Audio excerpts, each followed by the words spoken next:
What's up, otakus? Today is sort of very different in tone from what I normally do on the channel, and um, I think the reason is because normally I am celebrating Superman. I am uh, talking about my favorite comic book character, my favorite hero in comic books. Uh, but today we are going to look at a very sort of uh, a, not Superman's best moment in time, and we'll frame that in a bit. But I wanted to bring this topic up ahead of Asian American Pacific Islander Heritage Month, which starts tomorrow. So for the month of May, um, it's uh, a celebration of the AAPI. It you know Americans here who have come from uh, Asia and the Pacific Islands, and their contributions to this country, their history, and all you know, the great Americans that have really helped build this country and helped mold its identity. And, you know, I think it's timely that we not only celebrate our fellow Americans of API heritage, but it's also important to um, recognize why we celebrate this month. And so I did want to be very specific. So I'm going to just uh, basically, as much as I love Superman, uh, there is a racist past to the comic books. And I'm not here to be political or to be, you know, um, to shame anyone in the comic book industry who was producing comics at the time. Uh, but we do want to uh, find a way to come to terms with what has happened and frame it in today's context to um, be able to, again, find a place where we can heal and come together with a mutual understanding and a better understanding of who we are. Uh, and I think that's, uh, you know, you know, throughout America's history, we have been striving to be a better country, and that's ultimately where we are today.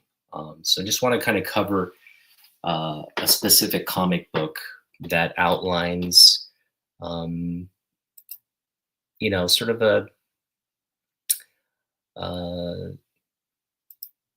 uh, a shameful moment in comic books and in American history. And I'm going to frame it with the introduction of a very specific book. And this is pretty much very offensive to people of Japanese ancestry, and it's a reminder of a very painful history for Japanese Americans. Um, but here is a 1943 Action Comics, March of 1943. And by this time, America had entered the war. Japan had attacked Pearl Harbor, and America was very engaged in the Pacific and in Europe, and they were fighting. And the war effort required the nation to rally and unify around um, defeating a common enemy. Now, in all this hysteria of uh, being attacked and entering uh, the war, uh, FDR basically signed an executive order, and this executive order would basically incarcerate people of Japanese ancestry, and they would be put away in camps, um, basically displacing them from their homes.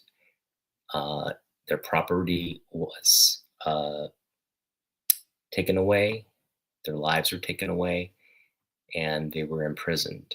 Um, Now, German Americans, Italian Americans, uh, these were also nations that we were at war with, but for the most part, those communities were not um, impacted. I mean, there were, I'm sure, a few individuals here and there that were targeted, and you know, but by and large, 120,000 people of Japanese ancestry were uh, again incarcerated, and so this history is something we need to really kind of recognize and uh, address. And there are two individuals I want to highlight in American history that uh, really advocated for a formal apology to uh, sort of redress this historical injustice. And the first individual is Fred Korematsu, who would not uh, obey the executive order and challenged legally the executive order. Made its way all the way to the Supreme Court, only to be turned, knocked down by the Supreme Court, and the the executive order was upheld. It wouldn't be until many, many years later where uh, Korematsu's efforts led to um, a result that you know wasn't necessarily reparation in many people's minds, but then again it was a formal apology, and we'll get to that. And then we have the great war hero Daniel Inouye. He fought as part of the 442nd Infantry Regiment, the most decorated uh, military unit in American history. And this unit was comprised entirely of Japanese Americans who had fought in Europe, and they bravely fought. Uh, Again, the most decorated unit. There are many losses, but these were young men whose families were imprisoned back home, and who uh, joined the military to show that their alliances were with the U.S., that they were American. Um, and it was really their actions that led um, to uh, America coming to realize its mistake. And the creators of this comic book, Action Comics, it was Jerry Siegel and John Burnley. John Burnley was the artist. Jerry Siegel was the writer. And what's ironic, so for these two young creators, Jerry Siegel actually fought in the war. He served, and uh, he was the immigrant of Lithuanian immigrants. And so, what's ironic and painful about this particular issue is that, I think deep down, Mr. Siegel probably knew uh, better than to uh, put out this kind of message. He probably saw the injustice in what was happening. But like many Americans, this sentiment, no one really stood up. I mean, I'm sure there were individuals that thought this is wrong. Um, we shouldn't be doing this. But no one really publicly uh, stood up and defended this community when it was needed. Um, so this sort of racist past. I know I'm kind of picking on Action Comics, but this whole concept, buy war bonds, buy stamps, support the war effort. Uh, this wasn't isolated to Action Comics. It was this anti-Japanese sentiment was pretty much everywhere in the United States. So it was a pulse of the times. And so I imagine, you're talking about Japanese Americans who fought in the war and turned the tide in the European campaign. I would imagine, um, at the end of the war, or as these men were fighting and losing their lives, the Japanese American soldiers, I would imagine Siegel and Burnley might have felt a sense of shame, or, hey, Tyler, what's up? Um, a sense of shame and a sense of like, uh, maybe a change in attitudes. And you know it's a difficult thing to separate in your mind when you see someone and you associate their appearance and their identity with a country that you're uh, taught to hate or taught to despise because they're taking the lives of people you care about. They're disrupting, you know, life here in America. Um, but it would eventually take many, many years, uh, and this community uh, to advocate for itself. Um, and so when Daniel Inouye fought in this regiment, came back a war hero, was injured in the war, he eventually found a calling in American politics and served as a congressman from 1959 to 2012 till he passed away. So you're talking about a very storied, long service in the military, as well as a congressman. Many of those years as a U.S. senator for the great state of Hawaii, uh, and it was Inoue and Korematsu's efforts that led to um, they worked toward some sort of redress to acknowledge that what had happened in history was not the kind of America that we wanted. We wanted to learn from this moment in history, right? Um, for me, it's interesting because I was in eighth grade, and I remember this very vividly. I'm Korean American. I'm not Japanese, by the way. Um, but I was learning this history in. I graduated from Puyallup High School, and what's interesting is Washington State has the state fair in Puyallup at the state grounds. It's come fall, it's really a great place. Um, so much joy happens there. There's all these rides. You get to see the farm animals, and it's just a state celebration. But those fairgrounds were where they imprisoned uh, Japanese Americans, and that was one of the internment camps during the war. And this history is well known in Puyallup, and we learned about it. And I vividly remember in eighth grade reading about this in history, and my history teacher turning to me and saying it was a real tragedy what they did to your people. And while I understood the sentiment, as an eighth grader, I did not correct her. I did not say, Miss B, Mrs. B, I'm sorry, but I'm Korean American, not Japanese American.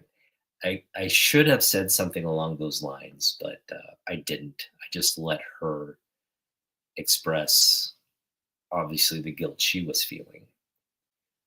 Um, but again, I was in eighth grade, and it wasn't.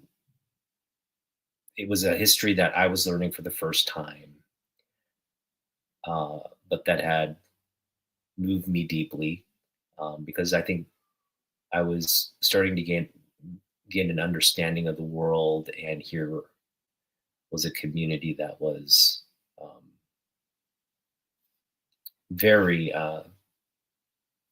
unjustly, you know, unjustly dealt with. Um, and I had a very real reminder in the fact that this happened right here in my town, where I used to, where I go every year to celebrate and partake in these like activities, because the fair is the biggest thing that happens in Puyallup. I mean, it's a boon for the local economy, and a lot of a lot of my friends would work there in high school, get part-time jobs there and stuff. So um, here was this, venue that so many people visited and associated with joy and good times. And you know, like 50 years earlier, it was used as a place to imprison people, um, who had done no wrong other than um, look different from uh, their neighbors. So, you know, um, what's interesting is, uh, I'm going to now pivot to uh, how I'm coming to terms with this part of Superman's legacy. And this is not something I celebrate. This Action Comics 53 or 58 is not something I, you know, want to highlight, or this isn't the only instance. There are several instances throughout the Golden Age comic books where Superman's fighting Nazis, Superman's fighting the Japanese, and there are racist depictions of you know Asian caricatures that are racist, right? And so I don't want to focus on this, but I do want to focus on how we can move forward, and recognize uh, the shame in a moment like this, um, but uh, hopefully learn from it and come out of it uh, by forgiving the past and moving forward. And that, I know it's a hard thing because I did not endure this personally. Um, in fact, if you want to just get down to the nitty gritty, although I identify as Asian American, the this concept of Asian American is so vast. It covers, think about the entire continent of Asia. So you're putting Chinese, you're putting Koreans, you're putting Japanese, you're putting Filipinos, you're putting Singaporeans, Malaysians, Indonesians, Indians, Bangladeshi, Pakistani. I mean, you're putting all these nationalities um, into one group. And I think that's kind of the problem, right? It's like everybody, I think Americans view Asia as this sort of monolith for people with uh, black hair and people with a different skin tone, people who maybe uh, eat rice or speak different languages. And they just kind of, I think most Americans, they don't have a good concept of Asia. Many people haven't been to Asia. Maybe many people don't see Asians on a day-to-day basis in some of the communities. There's still a good degree of segregation and maybe separation. Maybe your families aren't comfortable, and so you're more comfortable in your tribe setting. Whoever those people you identify with as part of your tribe, maybe that's what you're accustomed to. Um, but I think what's important is to recognize this history because there's a lot of teachable um, moments in this history, and then you know be able to say, "Hey, this is not right." Um, and so I really hope people take this time, this month, as we're celebrating AAPI Heritage Month. Hope they take the time to educate themselves on who and what uh, this community is. Um, like I mentioned, it's a tapestry of different cultures, different nationalities. Uh, so I would really encourage people to uh, kind of read up on, again, the notable figures in our rich American history of people from these different backgrounds and uh, use it to, you know, educate themselves so that they can uh, have better conversations about diversity and also ensure that things like this don't happen in the future. And the reason I say this is because even as recently as the pandemic, there were um, attacks happening in our community. Uh, you know, the, basically, anti-Asian sentiment was running rampant because people were blaming Americans for um, the pandemic, and they were targeting Asian American elders, um, and it was really painful to see that happening, um, and that people were, I'm sure all the people that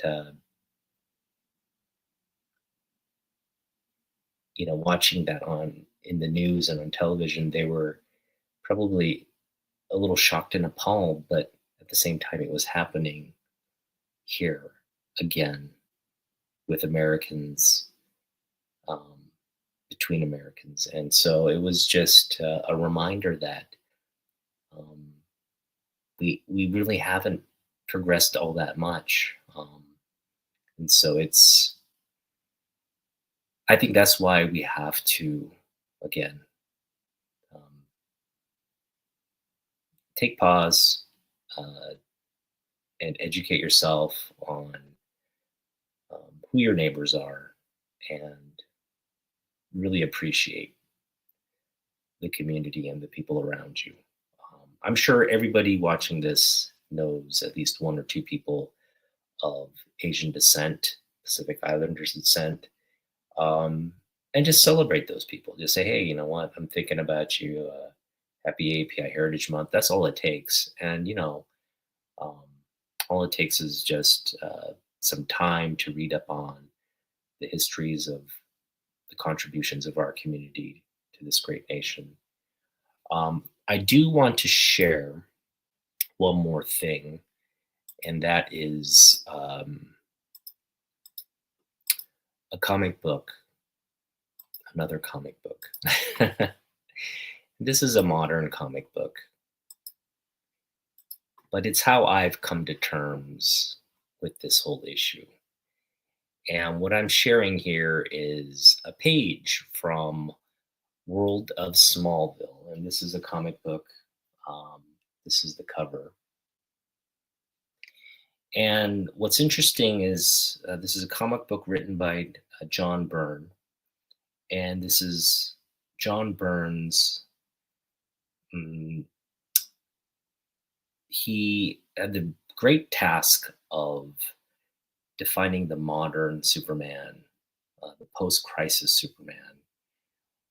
And the dilemma of the pre crisis Superman was that there was not really a continuity. It was just a collection of these like um, sort of siloed stories, siloed origins, siloed sort of multiversal type, like what if type events throughout DC's history. And so, moving forward, DC wanted to do some things more like Marvel. They wanted to uh, have the characters integrated into one universe, and they wanted to define each character, give them like a modern origin story, and sort of unify the events around that, and create characters, and then kind of have a new timeline moving forward. So it's a very bold, ambitious project by DC. And of course, you have to have fans on board for it. But John Byrne was very committed to it. He, I think, put out, um, again, a great volume of Superman.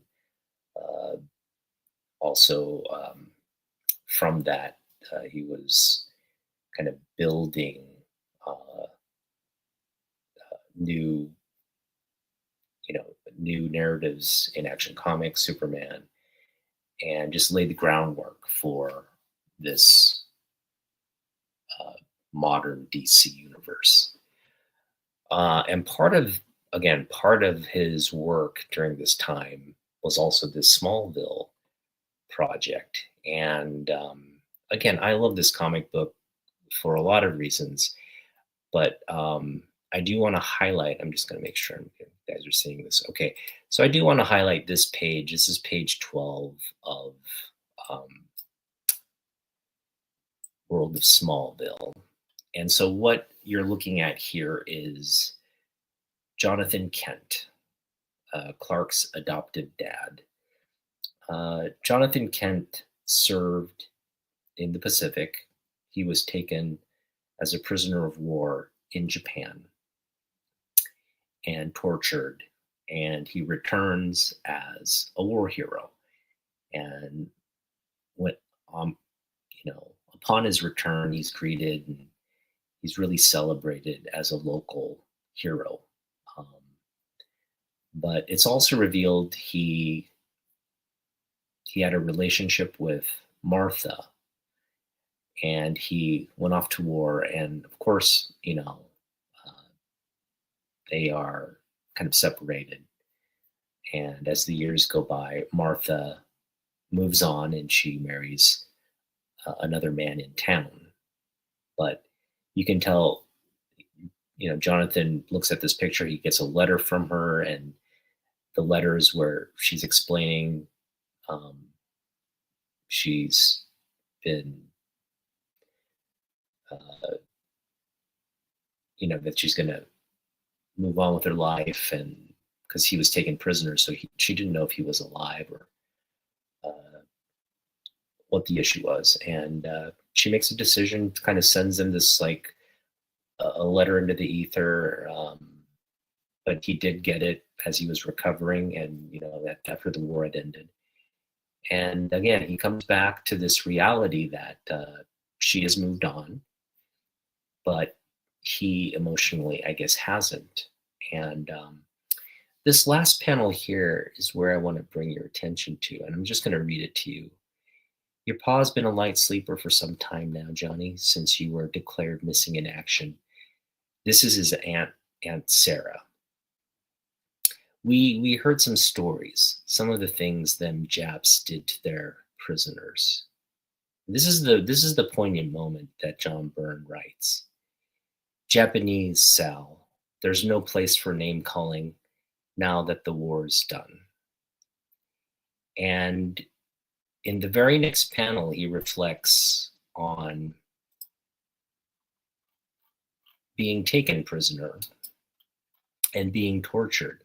What happened was bad, real bad, but it's over and finished now. No point dwelling on it.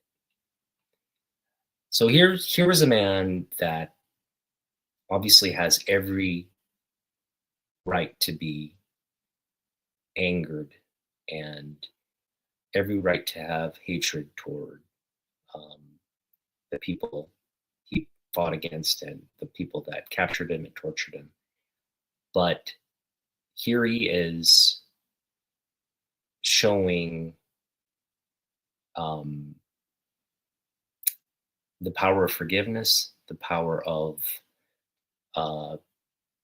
understanding, that this was war and the outcome of the war now prompted, coming to terms with a new reality. And this comic book came out in April of 1988, which was a very historic year because working its way through Congress was a bill, and it eventually passed, and Ronald Reagan signed into law the Civil Liberties Act of 1988. And what this act essentially was a formal apology by the US government to the victims of Japanese internment. It was a formal apology to the people who lived through the history, as well as the people the communities that came out of the people who lived through that history. And it awarded a reparation of 20,000 US dollars to those impacted, those who were imprisoned, essentially. And that happened in 1988, essentially 50 years from the first issue of Action Comics. Yeah, 50 years. Action Comics came out in 1938. 50 years later, Ronald Reagan would sign into law a formal apology to Japanese Americans who were unjustly taken from their homes, whose properties were taken away and displaced. There are people here. There was a thriving Japanese American community on Bainbridge Island. And there's some very famous pictures of, so I think one, there's a lady who's holding her baby in a suitcase and walking with her 3-year-old daughter onto a ferry boat. Well, that happened right here in Bainbridge Island. And,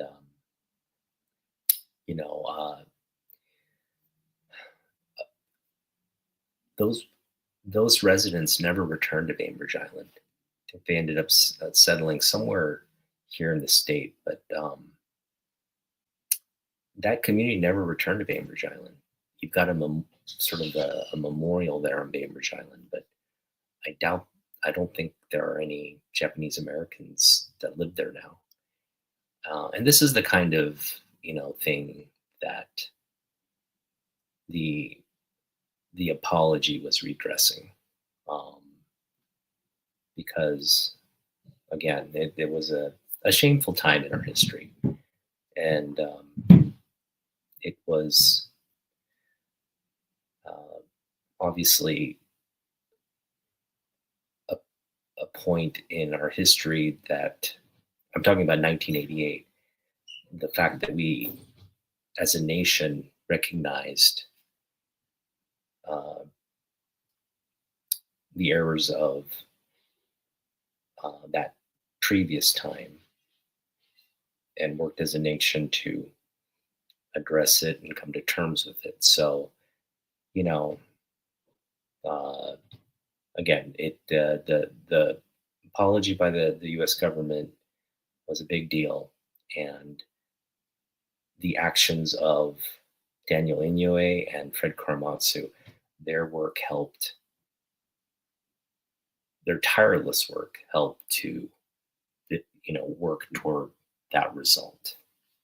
And so, again, this comic book that you're looking at, I think very in its subtle way, um, here was a person, a war hero, a person from that period who was um, coming to terms with his hatred of the Japanese as the nation was coming toward its terms of what it had done to Japanese Americans. But yeah, here in this very subtle panel, the previous panel, where he's correcting his aunt, who uses the term Japs, and he says Japanese. He corrects her. That's a very poignant moment in comics for me. And I think ultimately it's this man, Jonathan Kent, who raises Clark, who raises Superman in the modern timeline. And so for me as a character, I look at this moment and it's telling me that Superman is going to be okay. Superman uh, is going to. He was raised by uh, an honorable man, a war hero, um, a person who truly deserves to be called American in every sense of the word. Right? He served his country, um, and I think John Byrne intentionally uh, made that moment, framed it as uh, a war hero, a decorated military veteran, because you will look at the heroics again of the 442nd Infantry Regiment, heroes like Daniel Inouye, and you will recognize the parallels, right? And understand uh, being American goes beyond um, the color of your skin, goes beyond where your ancestors came from. So I just really hope, hey, look, hey guys, thanks for joining. Um, it's it's my own personal way of um, not condemning the character of Superman for some racist depictions by its creators during a time that um, where it was the sentiment of the times, right?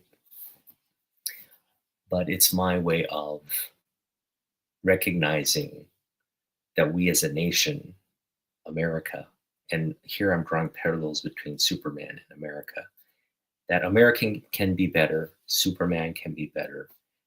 Um, and I love how John Byrne was able to, again, ahead of the apology, the formal apology, find a way for DC Comics to come to its own terms of its racist depictions of the past. And like I said, I love this world of Smallville because it was brilliantly written by John Byrne, who was a progressive. Um, he, the, many of the reasons why he left Marvel were editorial conflicts with Jim Shooter. Jim Shooter was openly writing anti-gay stories in Marvel Comics, and John Byrne had an issue with that and eventually left uh, to again pursue this very noble project, having the privilege of working on Superman, rewriting his entire modern history for a new generation. And again, he does a brilliant job. I think more comic book fans, if you're getting into Superman, you're loving Superman in this moment, this is a great place to start because it literally is a starting point for the modern age of Superman. And I hope you'll give this comic book a read as well. It's not action packed. It's a simple origin story, uh, the love story between how Martha and Jonathan Kent came to get married, and um, they would eventually adopt their Kryptonian alien son. But I did want to point out again, John Byrne enlisted Kurt Schaffenberger and Alfredo Alcala to create the pages of this comic book. Those are two World War II veterans.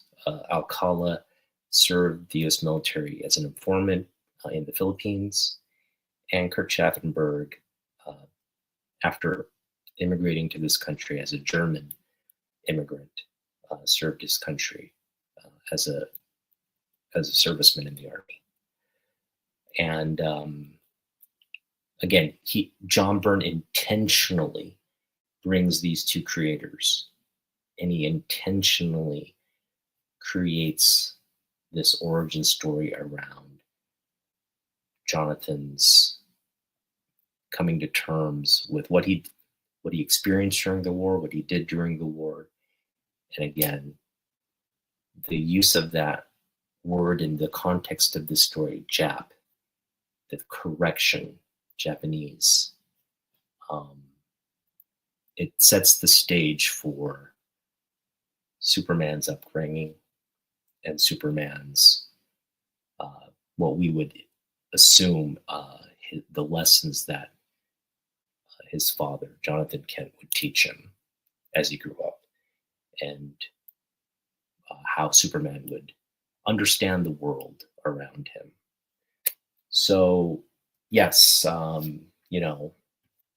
again, all I'm asking people to do is this AAPI Heritage Month, the community to do, is to celebrate the contributions of our community to not only our country. Think about all the people just on a day-to-day basis, the people you go to school with, the people you um, interact with, uh, the professionals you work with, the doctors, the nurses, the uh, software engineers, the designers, the grocery clerk, the maybe the I don't know, just in every facet of American culture, we Asian American people are part of your community, are part of this great fabric of America. And so to truly celebrate our community, you have to be engaged with us first and foremost.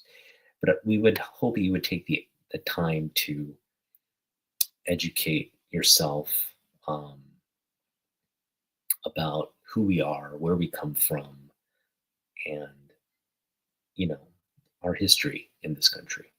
And that's all we ask, and that's all what this month is sort of, I think, um, catered around.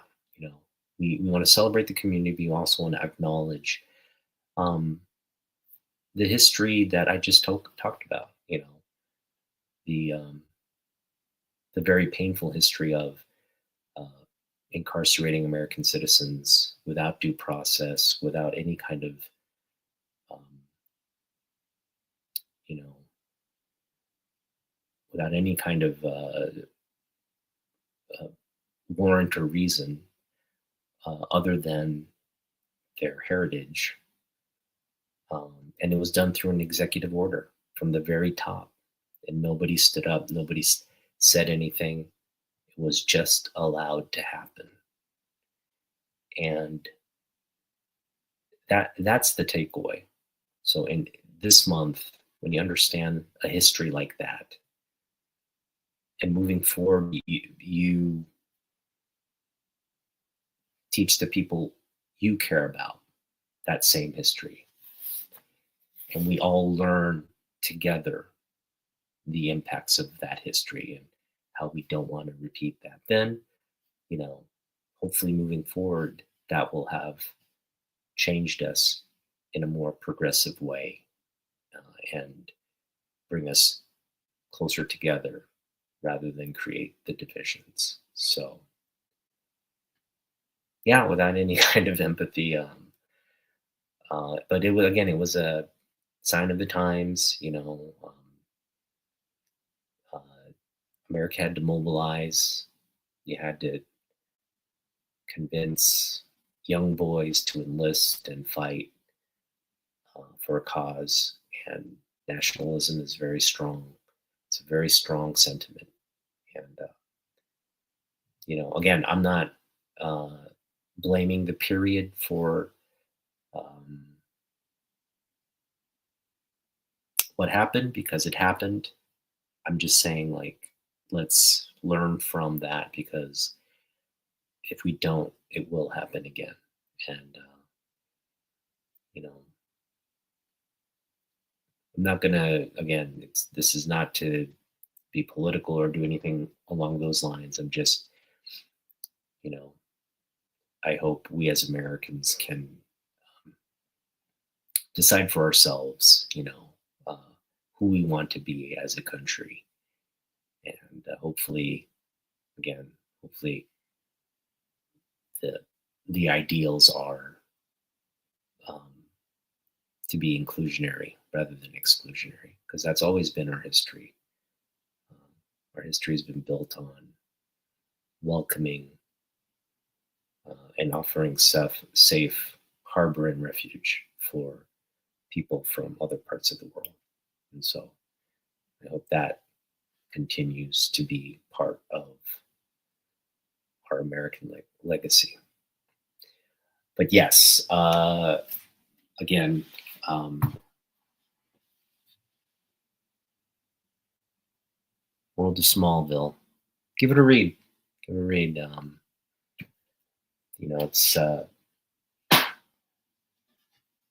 it's not the formal apology that Reagan signed, but I think Byrne, in his own quiet, subtle way, uh, speaks volumes in those pages through the character of Jonathan Kent.